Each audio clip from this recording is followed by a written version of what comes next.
रोजाना सबसे पहले मन्नत सीरियल देखने के लिए हमारे चैनल को सब्सक्राइब करें। एपिसोड के स्टार्टिंग में हम देखते हैं मन्नत आग में फंस जाती है। वो विक्रांत को आवाज़ लगाती है। विक्रांत और मन्नत को एक साथ देखकर याशिका काफ़ी ज़्यादा जेलस फील करती है। आगे हम कुछ देर पहले का सीन देखते हैं। यहाँ पर विक्रांत नीतू को बोलता है, मॉम प्लीज़ आज के बाद आप मुझसे कुछ भी मत छुपाना। नीतू सोच रही होती है, विक्रांत मैं तुझे आज सच नहीं बता सकती, लेकिन मेरा तुझसे वादा है एक दिन मैं तेरे सामने सारा सच लेकर आऊँगी। विक्रांत जो तेरा है वो तुझे मिलकर ही रहेगा। मैं इस परिवार को फिर से एक साथ लेकर आऊँगी। तभी यहाँ पर दुआ विक्रांत और नीतू के पास आती है। उन दोनों को डांस करने के लिए ले जाती है। नीतू विक्रांत दोनों डांस कर रहे होते हैं। यशिका और मल्लिका इन्हीं को देख रही होती है। इधर दुआ मन्नत के पास भी आती है। मन्नत बोलती है आप नानू को लेकर जाओ। जैसे ही रोनी विक्रांत के पास आता है तो विक्रांत रोनी को गले लगा लेता है। इनको एक साथ देखकर मन्नत को अच्छा लगता है। नीतू, रोनी, विक्रांत तीनों एक साथ मिलकर डांस करते हैं। इधर मल्लिका बोलती है, यशिका तुम इस फैमिली का रीयूनियन होते हुए देख रही हो, और वैसे भी तुम्हें तो अपने बबल के अंदर ही जीना है ना। जिस दिन ये बबल फूटेगा ना तो तुम्हें समझ आ जाएगा। मल्लिका बिल्कुल ठीक बोल रही थी। मैं सच बोलूँ तो विक्रांत की बातें सुनकर मेरा तो दिल पिघल चुका है और मन्नत का दिल भी पिघल जाएगा। और वैसे भी मेरी एक सासू मॉम इस घर में एंट्री ले चुकी है। अब वो मन्नत और विक्रांत इन दोनों को एक करके ही मानेगी। वो मन्नत और विक्रांत को एक साथ लाने की पूरी कोशिश करेगी और तुम्हें इस घर से बाहर निकाल देगी। तुम बस वेट करो और देखती जाओ तुम्हारे साथ क्या होता है। विक्रांत दुआ और बंटी के साथ डांस कर रहा होता है। मन्नत इन लोगों को एक साथ देखकर बहुत ज़्यादा खुश हो रही होती है। इधर याचिका सोचती है कि ऐसा बिल्कुल भी नहीं हो सकता। विक्रांत की लाइफ में सिर्फ मैं रहूँगी। विक्रांत की लाइफ में मन्नत की और उसकी यादों की कोई जगह नहीं है। आगे हम देखते हैं विक्रांत बोलता है, अब चलो हम लोग पूजा करते हैं। विक्रांत नीतू को बोलता है, मॉम आप घर की लक्ष्मी है तो पूजा आप करेंगी। नीतू बोलती है, नहीं पुत्र, घर की लक्ष्मी दुआ है तो पूजा दुआ ही करेगी। यहाँ पर हम देखते हैं दुआ और नीतू दोनों साथ मिलकर पूजा करती हैं। पूजा करने के बाद सब लोग एक दूसरे को वैशाखी की बधाई देते हैं। विक्रांत बोल रहा होता है, अब जल्दी से ढोल बजाओ ताकि सब लोग मिलकर डांस करेंगे। सभी घर वाले और जो भी मेहमान होते हैं सब साथ मिलकर डांस करना स्टार्ट कर देते हैं। मन्नत भी डांस कर रही होती है। मन्नत डांस करते करते गिरने वाली हो रही है, बट विक्रांत उसको गिरने से बचा लेता है। इधर हम देखते हैं याशिका जैसे ही विक्रांत और मन्नत को साथ देखती है तो याशिका को बहुत ज़्यादा गुस्सा आता है।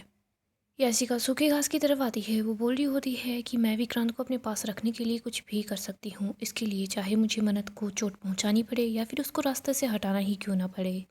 याशिका वहाँ घास में आग लगा देती है। याशिका की नज़र मन्नत पर ही होती है। जैसे ही उसको मौका मिलता है तो वो मन्नत को धक्का मार देती है। मन्नत आग में जाकर गिर जाती है। मन्नत वहीं पर फंस जाती है। वो बोलती है, यहाँ आग लगी हुई है, प्लीज़ ढोल को बंद कर दो।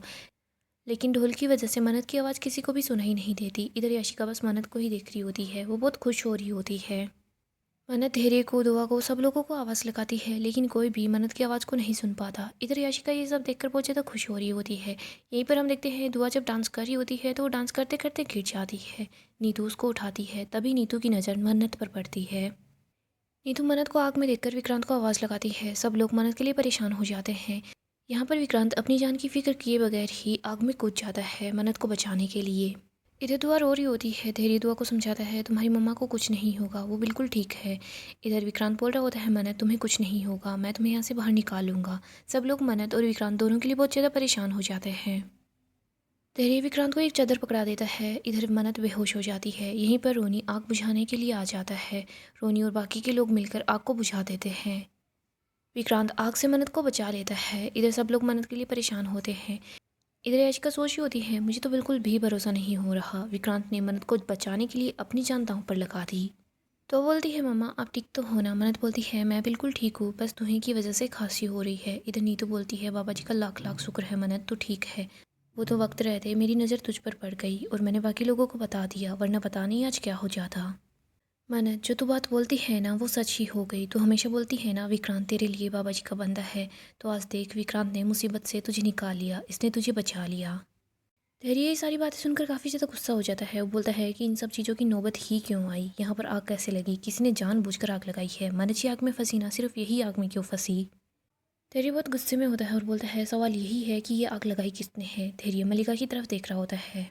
मल्लिका बोलती है, तुम मुझे ऐसे क्यों देख रहे हो, मैंने कुछ भी नहीं किया है, मैं तो यूवी के साथ वहीं पर खड़ी थी।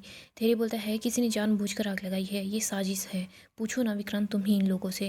विक्रांत बोलता है, धैर्य ठीक बोल रहा है, किसी ने जानबूझकर आग लगाई है, वहाँ पर आग कैसे लगी। विक्रांत मल्लिका की तरफ ही देख रहा होता है। मल्लिका बोलती है, मुझे कुछ भी नहीं पता, मैंने कुछ भी नहीं किया है। इधर याचिका सोच रही होती है, अगर विक्रांत बात की तह तक गया ना तो उसको पता चल जाएगा आग मैंने लगाई है। याशिका काफ़ी ज़्यादा परेशान होती है। इधर मलिका को समझ आ जाता है कि सब कुछ इस याशिका ने किया है। याशिका बोलती है विक्रांत हो सकता है किसी बच्चे से गलती से दिया गिर गया होगा और आग लग गई होगी। तेरी बोलता है नहीं, बच्चों से कोई आग वाग नहीं लगी है, किसी ने जानबूझकर आग लगाई है, ये सारी की सारी एक साजिश है। और हाँ, जिस किसी ने ये सब कुछ किया है ना, वो मेरी बात को कान खोल कर सुन लो। ये मेरा परिवार है और मेरे परिवार पर अगर एक भी आँच आई ना तो मैं उसको छोड़ूंगा नहीं जिसने ये सब कुछ किया है। नीतू को गुस्सा आता है। वो बोलती है धैर्य बस कर दो, बात खत्म हो गई है, तुम इस बात को बढ़ाओ मत। और वैसे भी विक्रांत ने मन्नत को बचा लिया है ना, तो बात यहीं पर खत्म हो जाती है। आज त्योहार है, तुम ऐसे त्योहार को बर्बाद मत करो। नीतू बोलती है दुआ बेटा बिल्कुल भी फिक्र मत कर, देख मम्मा बिल्कुल ठीक है और मम्मा के साथ हम लोग हैं ना, मम्मा को कुछ नहीं हुआ है। नीतू बोलती है बंटी तू दुआ को ले जा, तुम लोग खेलो आराम से। बंटी दुआ यूवी ये लोग वहाँ से चले जाते हैं। नीतू बोलती है विक्रांत मन्नत को आराम करने की ज़रूरत है, इसको कमरे में ले जा। विक्रांत नीतू को ही देख रहा होता है। इसके बाद वो मन्नत को बोलता है कि चलो मन्नत हम यहाँ से चलते हैं। मन्नत बोलती है नहीं आप रहने दीजिए, धैर्य जी है ना, मैं धैर्य जी के साथ चली जाऊँगी। धैर्य मन्नत को वहाँ से ले जाता है। मन्नत बार बार पीछे मुड़कर विक्रांत की तरफ देख रही होती है। वो देखती है जब विक्रांत उसको बचा रहा था तो विक्रांत के हाथ में चोट लग गई है। धैर्य मन्नत को रूम में ले आता है। वो उसको पानी का ग्लास देता है। वो बोलता है मन्नत जी आप ठीक तो हो ना। मन्नत बोलती है मैं बिल्कुल ठीक हूँ। धैर्य बोलता है मन्नत जी आप मुझे बताइए मैंने वहाँ पर कुछ गलत बोला क्या? आप देखिए ना घर में इतने सारे लोग हैं, आग ऐसे ही तो नहीं लग गई होगी ना।